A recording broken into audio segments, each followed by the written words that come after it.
Podcast Tênis Brasil com José Newton Dalcin. Como todo mundo esperava, inclusive eu, Beatriz Haddad Maia vai pouco a pouco construindo a sua carreira na elite do tênis. Com seu título deste final de semana, o título duplo deste final de semana em Nottingham, ela já é uma das 30 melhores do mundo em duplas e está no 32º lugar em simples. É uma conjunção de resultados realmente muito pouco visto no tênis brasileiro, pelo menos na história do tênis profissional brasileiro, e mostra bem claramente o quanto a Bia tem trabalhado duro e tem evoluído. Acho que ela melhorou muito a movimentação de quadra, ela sempre teve problema da movimentação lateral e da movimentação para frente, ela ficou mais fina, ela trabalhou bastante esse aspecto e hoje a gente vê como ela está bem mais ágil na quadra, né? Se deslocando, essa transição dela para a rede, para depois ir para o voleio. Ela tem uma mecânica de voleio, sempre teve, né? Uma mecânica de voleio muito boa, perfeita, pega a bola na frente, bem posicionada, ela é alta, ela é grande, ela cobre muito bem a rede. Então, essa transição dela para a rede acabou saindo-se muito bem, ela tem conseguido ganhar muitos pontos. Vamos lembrar também que o próprio jogo de duplas ajuda muito ela nesse aspecto, a desenvolver esse aspecto. Acho também que o backhand da Bia Haddad melhorou bastante, ela vem trabalhando nesse aspecto. Não faz muito tempo a gente via muitos erros de backhand, principalmente nos momentos de pressão, tanto que obviamente as adversárias vão sempre lá na hora do ponto importante, mas a Bia ficou bem consistente, inclusive nas duplas. Nós vimos muito bem ela devolvendo muito firme em duplas de backhand, e acho que esse volume todo é que ajuda muito a construir esses resultados extraordinários, né? Aliás, eu falei em devolução e vamos prestar bem atenção que o tênis feminino moderno precisa muito de uma tenista agressiva na devolução. Porque o saque do tênis feminino não é tão potente quanto o masculino, são raríssimas as jogadoras que têm um grande primeiro saque, e quando tem um grande primeiro saque não tem um excepcional segundo saque. Então é muito importante a tenista de hoje ter uma devolução agressiva e começar mandando no ponto, né? Então acho que essa estrutura toda de tênis que a Bia conseguiu evoluir em vários aspectos, aí obviamente entra a questão também emocional, a sua confiança, a sua resiliência. Ela sempre está muito firme nos jogos, claro, nem sempre joga bem, claro, às vezes dá foge um pouco o jogo ali, mas de uma forma geral ela está sempre muito atenta ao jogo, ela está lendo muito bem a partida, lendo muito bem o que fazer em cada ponto. Nós vimos muito bem isso na final de domingo lá em Nottingham. Então eu acho que a gente, claro, vamos dizer, muita gente, aliás, me pergunta o tempo inteiro: Bia já está no nível de uma top 10? Não está no nível de top 10. Ela precisa trabalhar ainda bastante para chegar lá, mas não é impossível. Ela tem recursos para isso e ela está ganhando confiança. Eu acho que isso é muito importante.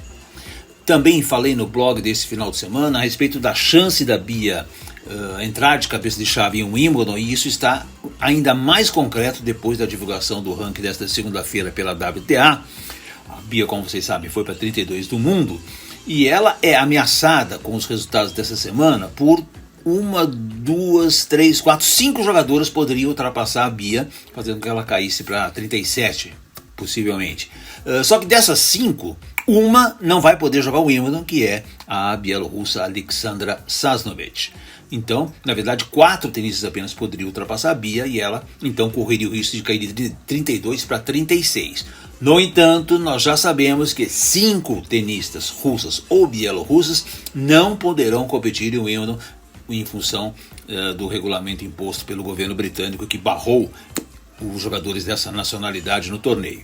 Portanto, é 99% de garantia que Beatriz Haddad Maia será a cabeça de chave em Wimbledon, algo que não acontece no tênis em geral desde 2015 com o Thomas Bellucci, e lá em Wimbledon também desde Thomas Bellucci em 2011. Nessas duas ocasiões ele foi cabeça 30, tanto de Wimbledon como do US Open. E obviamente, entre as mulheres, temos que voltar lá para 1968, quando a Maristela Bueno foi cabeça 5 do último Grand Slam que ela jogou ainda em condições físicas completas. Depois daí ela se afastou do circuito, só foi voltar lá em 75, 76, e aí obviamente já não tinha mais condições, não tinha, o ranking já existia, o ranking passou a existir em 75, e ela já não tinha mais condições de brigar e entrar nas cabeças de chave, lembrando que naquela época 8 ou no máximo 16 cabeças eram selecionadas nos grandes slams.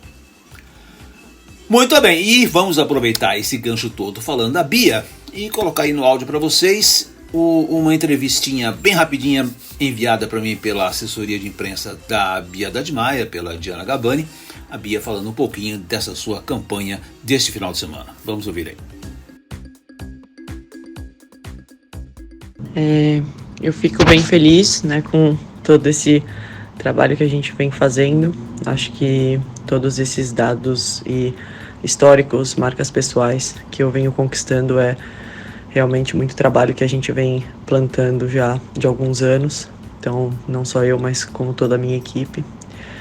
E a minha motivação, ela segue sendo buscar evoluir, né? Que eu acho que é isso que me faz, que me traz a confiança no dia a dia. É isso que me motiva, que me faz acordar cedo todos os dias e ter força e ser resiliente. Então, eu venho entendendo cada vez mais, né, o valor do processo, né, saber que as coisas elas levam um certo tempo, não é da noite pro dia que tudo acontece, tem muitas subidas, muitas descidas, mas eu sou uma pessoa disposta, né, a trabalhar duro, profissional, que tem pessoas muito competentes e especiais perto de mim, e é isso. Agora eu estou me preparando já para jogar amanhã, então hoje já começa aqui o torneio em Birmingham, então o tênis ele nos dá essa oportunidade toda segunda-feira, então hoje começa uma nova semana e eu estou feliz, estou motivada para trabalhar duro, para, enfim, hoje bater uma bolinha e me preparar para o jogo de amanhã já também. E aproveitando o momento importante do tênis feminino brasileiro, vamos aí observar que nos últimos 2 anos todos os grandes resultados do tênis brasileiro vieram pela mão das meninas. Aquela medalha olímpica incrível com a Stefani e a Laura Pigossi, depois a Luísa se firmando nas duplas, grandes resultados, chegando longe nos Grand Slam e virando top 10, né? 10 do mundo, uma classificação incrível da Luísa Stefani, que infelizmente continua afastada. E agora a Bia, numa nova grande fase, chegando aí à 32ª posição. Lembrando que o último tenista que havia aparecido pela primeira vez no top 40 do ranking tinha sido Tomás Bellucci em 2010. São 12 anos de brecha aí, né? Pois bem, minha gente, em foco disso tudo, eu convidei aqui para conversar com a gente no podcast desta semana, Ricardo Camargo. Ricardo Camargo, junto com o Otávio Della, fizeram um grande trabalho pelo tênis feminino brasileiro, promoveram torneios de base, que é a necessidade imediata do tênis em geral, mas principalmente do feminino, fazer torneios de base, 15, 25 mil, sem esquecer do circuito juvenil, e eles dois fizeram muito bem esse trabalho. Todas as meninas que nós temos hoje em destaque no ranking vieram através desses torneios, jogaram esses torneios, ganharam pontos aqui no Brasil, ganharam experiência contra as tenistas internacionais e por isso elas conseguiram essa arrancada na carreira. Portanto, eu convidei aqui para conversar com a gente Ricardo Camargo. Ricardo Camargo, antes de mais nada, obrigado pela tua presença aqui no podcast Tênis Brasil. Eu tinha que chamar você porque você tem uma dupla importância. Primeiro, você conhece muito bem a Bia, eu queria que você contasse um pouco toda a tua história. Você começou com a Bia desde lá do começo, né? Você acompanhou todo o desenvolvimento da Bia lá com 14 anos, quando ela começou a jogar seus primeiros torneios. E você, junto com o Otávio Della, o Tato, fizeram um grande papel no desenvolvimento do tênis feminino brasileiro, coisa de 10, 12 anos atrás, quando vocês começaram a investir nos eventos. Então, primeiro, boa tarde e depois me conta um pouquinho sobre a Bia. Como é que a Bia começou, como é que você enxergou a Bia como um grande potencial? Boa tarde, Zé. É um grande prazer estar aqui com você no podcast. Você sempre trazendo pautas inteligentes e, nesse momento, nada mais atual do que falar da Bia, né? Um grande resultado que ela teve, esse sucesso todo do tênis feminino nesses últimos 2 anos. E para mim é um prazer. Para mim é um prazer estar aqui com você. É um prazer falar do tênis feminino. O tênis feminino entrou na minha veia e no tato há 12 anos atrás. Como você conhece, eu e o Tato somos ex-jogadores de tênis. E chegou um momento que a gente queria devolver de alguma forma para o tênis o que o tênis deu para a gente, né?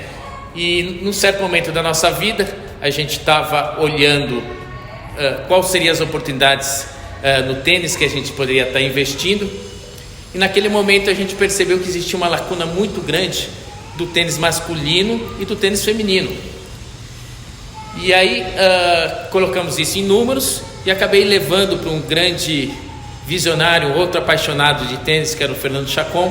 Na época ele estava dirigindo um dos grandes bancos aqui do Brasil, e levamos uma demonstração onde a gente mostrava que a Maria Fernanda Alves naquele momento estava entre as 500, 550 melhores do mundo, e o número 20 no tênis masculino estava em número 400.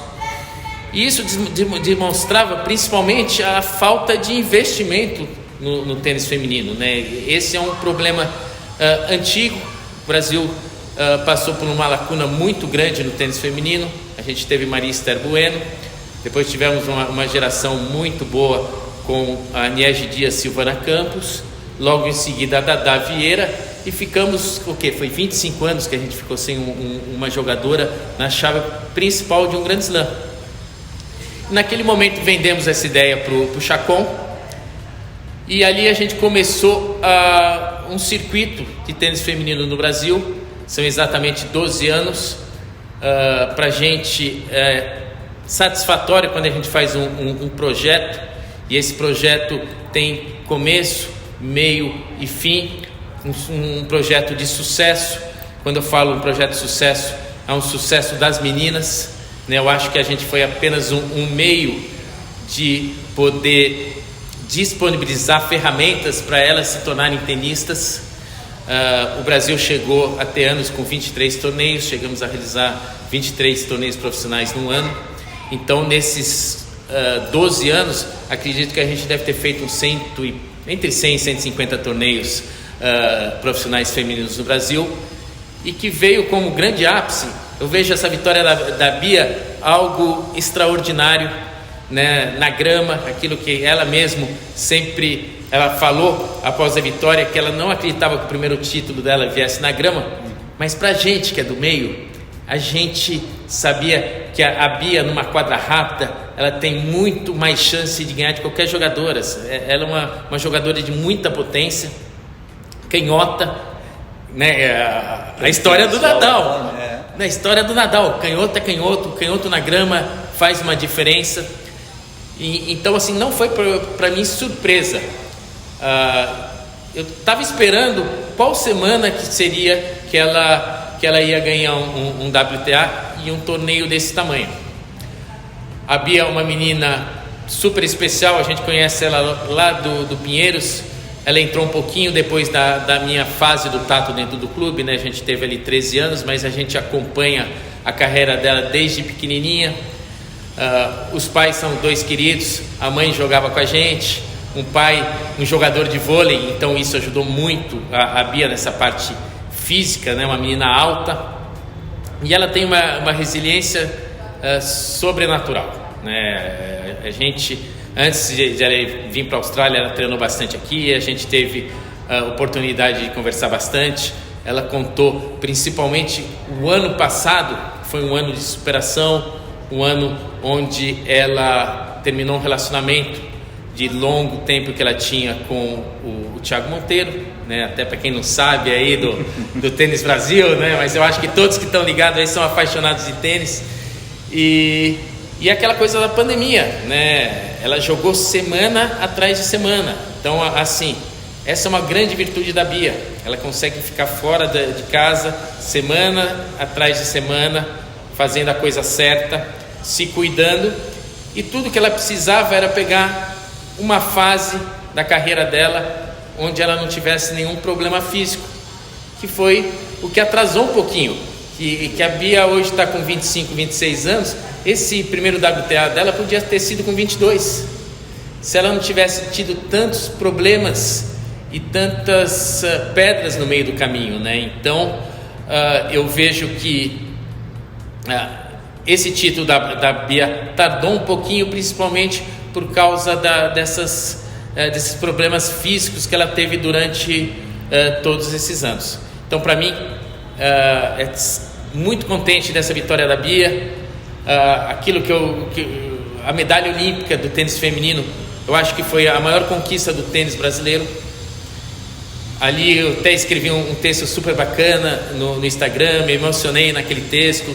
Eu não sou de escrever muito no Instagram, e aquele dia foi um dia super especial, que eu lembrava um pouco dessa história do Chacon, que a gente foi lá com uma pastinha, um PowerPoint, vender, olha, vamos investir no tênis feminino, porque eu não acredito em diferença de qualidade de naipes. O que eu acredito é principalmente na falta de investimento. E aí eu posso trazer alguns dados muito bacanas, Zé. 72% das medalhas olímpicas do esporte brasileiro vem do esporte feminino. Numa delegação muito menor, tem muito mais homens nas delegações olímpicas brasileiras e com investimentos muito menores. Então, o que faltou para o tênis feminino durante esses anos, dessa lacuna de 25 anos sem a gente ter uma jogadora jogando os torneios Grand Slam, os torneios de primeira linha, foi principalmente a falta de investimento. E a partir do momento, isso exatamente há 12, 13 anos atrás, que a gente começou com o primeiro investimento no tênis feminino, a gente, depois de 12 anos, colheu uma geração super bacana.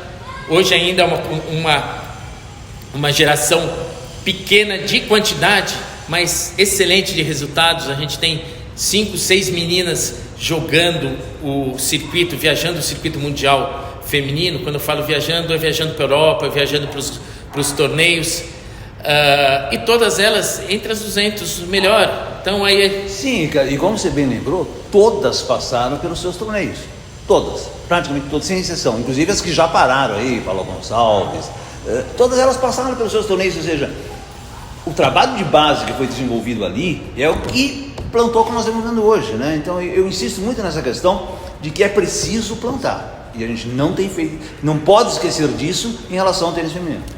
Então, Zé, você colocou uma questão muito importante, porque as pessoas sempre lembram, quando tem que fazer uma crítica ao tênis brasileiro, não, precisamos formar treinadores, precisamos ter centros de treinamento. Eu acredito muito mais em a gente trazer o circuito para o Brasil. Isso significa o quê? Fazer mais eventos, do que da importância mesmo de um centro de treinamento. Eu acho assim, eu venho de uma geração que tinha muito torneio de tênis no Brasil, e a gente ia para Roland Garros e Wimbledon, a gente fazia contra no futebol, Brasil contra Brasil. A gente tinha 22, 23, 25 jogadores jogando quali, chave, dupla dos torneios Grand Slam, e agora essa quantidade é muito menor. Você vê que assim, o tênis masculino hoje está passando por uma entre-safra, até porque diminuiu muito a quantidade de torneios masculinos nos últimos anos, né? Então isso reflete diretamente no ranking e na formação dos novos talentos. Então eu acredito muito, você vê o exemplo da Itália. A Itália nos últimos anos tem colhido frutos incríveis, tanto no tênis masculino como no tênis feminino, porque eles investiram muito em torneios e em eventos.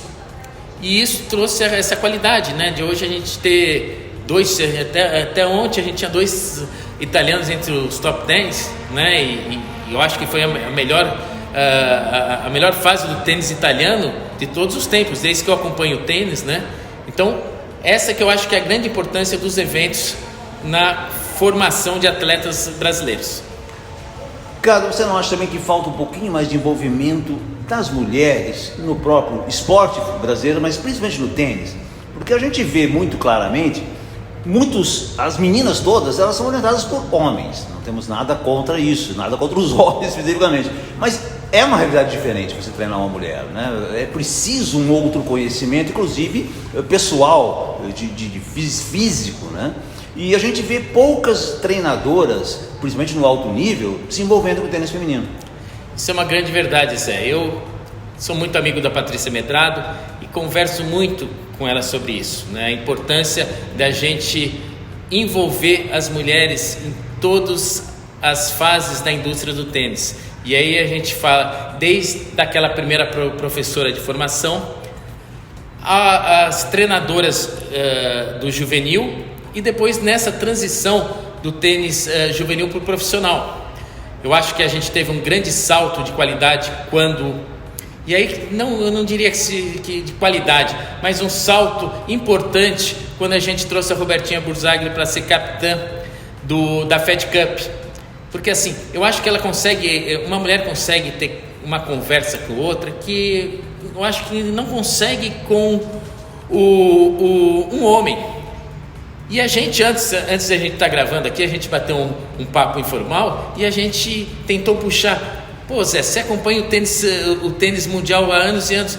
Me diz aí qual treinadora que está no circuito hoje. E a gente não conseguiu lembrar nenhuma treinadora a nível mundial. A gente não fala nem a nível Brasil, né? Mas qual dessas top 10, 20 estão sendo treinadas por mulheres, né? E eu acho que a mulher tem que assumir esse protagonismo nessas esferas técnicas, nas esferas de direção.